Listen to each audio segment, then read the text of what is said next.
우리 호산나 찬양대 아주 귀한 찬양, 은혜로운 찬양, 큰 은혜가 되었는 줄로 믿습니다.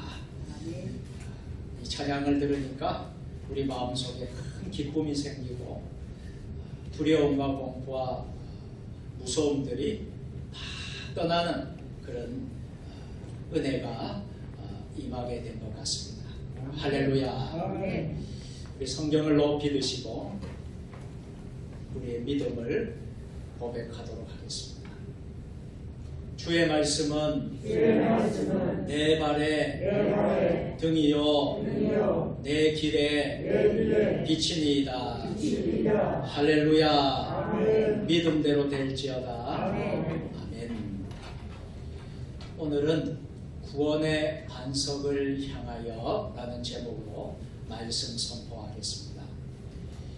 요즘은 그런 일이 없지만 30년 전만 해도 정전이 참 많았습니다. 특히 해가 저물어 밤에 정전이 되면 아이들은 두려워하며 울었습니다. 그때마다 아이들을 품에 안고 괜찮아, 조금 있으면 다시 불이 커질 거야, 안심을 시켰습니다. 계절은 따스한 봄인데 사람들의 표정은 코로나19 바이러스가 일으킨 두려움 때문인지 정전이 된 방을 보는 것 같습니다. 사람들은 코로나 바이러스로부터 자신을 지키기 위해 마스크를 쓰고 있습니다. 그러나 이 세상 그 누구도 그 무엇도 마음속 두려움을 막아줄 마스크를 주지 못합니다. 2000년 전 풍랑이 가득했던 갈릴리 바다, 작은 배에 타고 있던 제자들은 바람과 파도에 두려워 떨고 있었습니다. 그들을 위해 예수님은 바다 위를 걸어 찾아오셔서 말씀하십니다. 안심하라, 내니 두려워 말라. 한번 따라서 해보실까요? 안심하라, 내니 두려워 말라. 아멘. 주님이 꾸짖었을 때 바람과 파도가 잠든 아기처럼 고요해지고 제자들의 마음에는 평강의 햇빛이 떠올랐습니다. 마스크로 입과 코를 잘 가리십시오. 오늘 예배당에 오신 여러분들도 지금 모든 분들이 마스크를 착용을 하고 예배를 드리고 있습니다만, 그러나 먼저 예수 그리스도를 마음에 모셔드려 두려움이라는 바이러스가 활동하지 못하게 하십시오. 평강의 주님이 붙들어 주실 줄로 믿습니다. 아멘. 오늘은 사순절 세 번째 주일입니다. 고난의 절기가 깊어가고 있습니다. 절기상으로는 금주 금요일이 춘분입니다. 태양이 적도를 지나면서 봄은 더 무르익고 우리 주님이 부활하신 날이 점점 다가옵니다. 춘분이 가고 만월이 오면 그 다음 주일이 주일이라는 부활절이라는 전통 때문에 더 신비하고 아름답게 느껴지는 계절, 이날이 우리 곁에서 부활의 기쁨을 예비하도록 서두르게 만듭니다.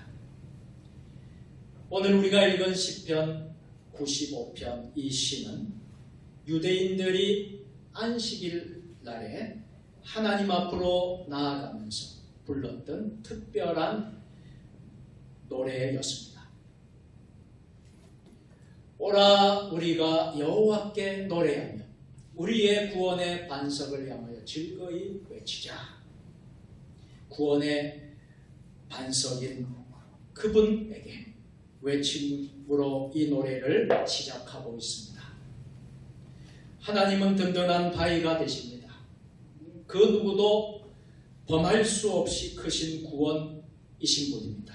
아멘. 그래서 그분을 향하여 즐거이 찬송하자라는 것입니다. 아멘. 우리도 이 말씀을 따라 오늘 하나님의 성전에 나와봤습니다. 아멘. 코로나로 얼마나 여러분들 힘드셨습니까? 요즘에는 왠지 참 우리 교인들이 어느 때보다도 참 보고 싶고 만나고 싶고 기다려지고 또 주일이 기다려지는 것 같습니다. 우리가 자유롭게 예배를 드리지 못하고 또 아프신 분들, 연약한 분들, 감기가 드신 분들, 기저질환자들 이들이 오늘 예배에 나오지를 못했습니다. 물론 가정에서 드리는 주일 예배 순서지를 가지고 우리와 동일하게 똑같이 지금 이 시간에 예배 드리는 가정들도 있으리라 생각을 합니다. 올해가 시작되어 벌써 우리는 10번의 주일이 지났습니다. 사순절 기간으로만 3번째 주일을 맞이하고 있습니다. 그때마다 감사함으로 그 앞에 나아갔는가? 그리고 하나님의 음성을 잘 들었는가? 시편 95편은 2가지 문제를 우리에게 묻습니다. 우리는 구원의 반석에 어떻게 나왔으며 그때 들은 말씀은 무엇인가? 본문은 이 2가지 물음에 대한 답변을 요구합니다. 이 시를 지은 이는 다윗이라고 알려져 있습니다. 시편에 지은이가 기록되어 있지 않으면 무조건 다윗이라고 보는 추측이 아닙니다. 이 시의 일부가 신약성경 히브리서 4장 7절에 인용되어 있기 때문입니다. 오랜 후에 다윗의 글에 다시 어느 날을 정하여 오늘이라고 미리 이같이 일렀으되 거기서 이를 다윗의 글이라 했으므로 그것에 근거를 둔 것입니다. 하나님께서는 다윗을 통하여 어떤 말씀을 주셨을까요? 세상에서 살다가 하나님의 성전에 오게 되면 감사와 함께 즐거움이 넘칩니다. 말씀을 향한 믿음이 생기고요, 기대가 생기고요, 마음의 기쁨으로 나타나기 때문입니다. 그러나 세상의 걱정을 마음에 그대로 두고 있으면 그 무거운 짐으로 인하여 기쁨이 크게 줄어듭니다. 건강하지 못한 부모님, 앞날이 밝지 못한 자녀들을 보고 있노라면 걱정이 쌓입니다.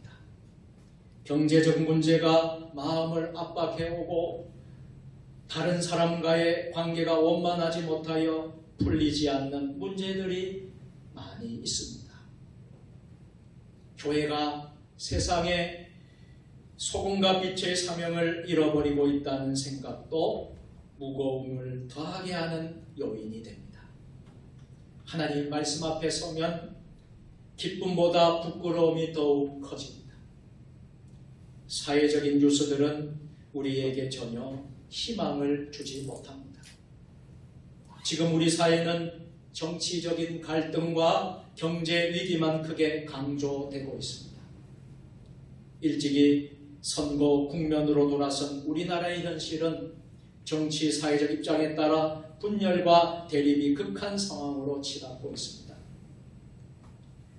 그리스도인이라는 이름으로 대립을 조장하는 사례도 빈번하게 발생합니다. 교회가 힘을 잃었다는 자조적 탄식이 들려오기도 합니다. 이렇게 되어버린 까닭은 하나님을 믿는 사람들이 감사할 줄 모르고 세상 일에 욕심을 내고 세상이 우리의 우상이 되어지고 자기의 이익만을 구했던 탓입니다. 큰 마음과 넓은 시각으로 하나님을 바라보지 못했던 결과가 이런 모양으로 나타났습니다. 우리는 여호와는 크신 하나님이라고 찬양합니다. 하나님 앞에 나올 때마다 우리는 작은 갈등과 대립을 버리고 산과 바다와 하늘의 광대함을 생각해야 합니다. 온 세상을 만들고 품으신 하나님을 바라보며 세상의 문제를 풀어야 합니다. 여호와는 모든 신들보다 크신 왕이시다. 오늘 본문 3절은 이렇게 찬양합니다. 여러 신들을 인정하는 다신론적 구절이 결코 아닙니다. 우주의 어떤 존재나 권력보다 크고 위대하시다는 최고의 주권의 표현입니다. 크고 넓게 보면서 감사를 드려야 한다는 이유를 시적으로 형상화한 것입니다. 여호와는 땅의 깊은 곳과 산의 높은 곳, 바다와 육지 전부를 만드신 유일한 신이십니다. 유일한 주권자이십니다. 그러나 우리가 그분 앞에 경배하며 무릎을 꿇어야 하는 더 큰 이유가 있습니다. 그렇게 크신 하나님의 비천한 우리를 양처럼, 하나님이 비천한 우리를 양처럼 기르시고 돌보시는 목자가 되어주셨다는 것입니다. 야곱이 운명 직전에 하나님을 목자로 처음 고백한 이래 목자, 이 목자는 우리 편에서 부를 수 있는 가장 하나님의 보배로운 이름 가운데 하나가 되었습니다. 피조물인 우리가 하나님을 목자로 모신 양이 되었습니다. 우리의 목자 되신 크신 하나님을 찬양하면 내 속에 있는 작은 일, 사소한 일, 마음 상하게 하는 일들이 다 물러가게 됩니다. 우주 만물의 창조주이시며 세상 모든 것들의 소유주가 되시는 하나님, 그분의 명령에 따라 높은 산, 광활한 들판, 끝없는 바다, 태양과 구름이 질서 있게 운행되고 있습니다. 긍정의 힘을 쳤었던 조엘 오스틴 목사님이라는 분이 계십니다. 조엘 오스틴 목사님은 이렇게 말합니다. 산적한 문제 앞에서 하나님의 크심을 선포하라. 하나님께서 당신의 산이 얼마나 큰지 말하지 말고 산에게 하나님의 크심을 선포하라. 산을 보면서 하나님의 크심에 감사하라고 하였습니다. 높은 산과 넓은 바다가 모두 감사의 제목으로 그렇게 변하게 됩니다. 오늘 본문은 하나님께 감사하지 못했던 사람들의 행위에 대한 교훈과 함께 새로운 은혜를 약속해 주십니다. 시편 95편 8절 말씀인데요. 우리 다 같이 너희는 무리바에서와 같이 또 광야의 마사에서 지냈던 날과 같이 너희 마음을 완악하게 하지 말지어다. 아멘. 애굽을 떠난 이스라엘 백성이 르비딤에 이르렀을 때에 마실 물이 없다고 불평하며 모세와 다투고 하나님을 원망하였습니다. 그때 반석을 쳐서 물을 얻고 그곳의 이름을 마사 또는 무리바라고 불렀습니다. 무리바는 다툼이라는 뜻입니다. 마사는 시험이라는 의미가 있습니다. 마음을 완악하게 하면 하나님의 안식에 들어갈 수 없습니다. 완악하다는 것은 자기 고집을 내세우고 모진 마음이 되어 하나님께 불순종하는 태도를 말합니다. 이스라엘 백성의 출애굽을 막기 위해 완악한 마음이 되었던 애굽 왕은 자기 아들을 포함하여 많은 것을 잃고 말았습니다. 그러나 다음으로는 광야로 나간 이스라엘 백성이 완악하게 변했습니다. 이것을 보고 계신 하나님이 말씀하셨습니다. 오늘 10절 말씀인데요. 내가 40년 동안 그 세대로 말미암아 근심하여 이르기를 그들은 마음이 미혹된 백성이라 내 길을 알지 못한다 하였도다. 마음이 미혹되었다는 것은 유혹에 밀려 마음이 하나님을 빗나갔다는 뜻입니다. 결과적으로 하나님의 은혜를 저버리고 말았습니다.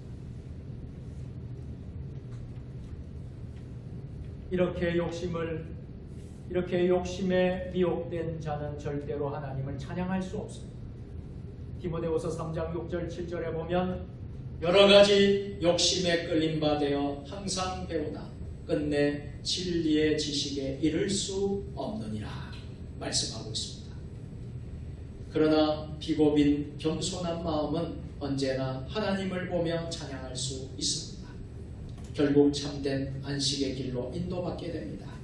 하나님은 내 욕심을 채우기 위한 수단이 아니라 내가 영원토록 찬양해야 될 목적이 되는 분이십니다. 사실 이스라엘 백성들은 광야를 지날 때에 매일 목자 되신 하나님의 경이로운 공급과 인도를 경험했습니다. 하지만 그들은 끊임없이 하나님을 원망하고 하나님을 시험하고 하나님과 다투었습니다. 결국 안식의 땅으로 들어가는 하나님의 길을 알지 못한 채 광야에서 40년을 마치고 말았던 것입니다. 우리는 세상에 살면서 곧잘 시름에 젖기도 하고 시험에 들기도 하고 마음이 완악해지기도 합니다.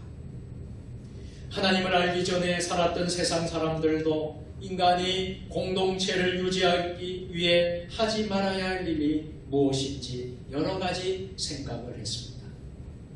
잘 알려진 것 중 하나인 공자절사라는 말이 있습니다.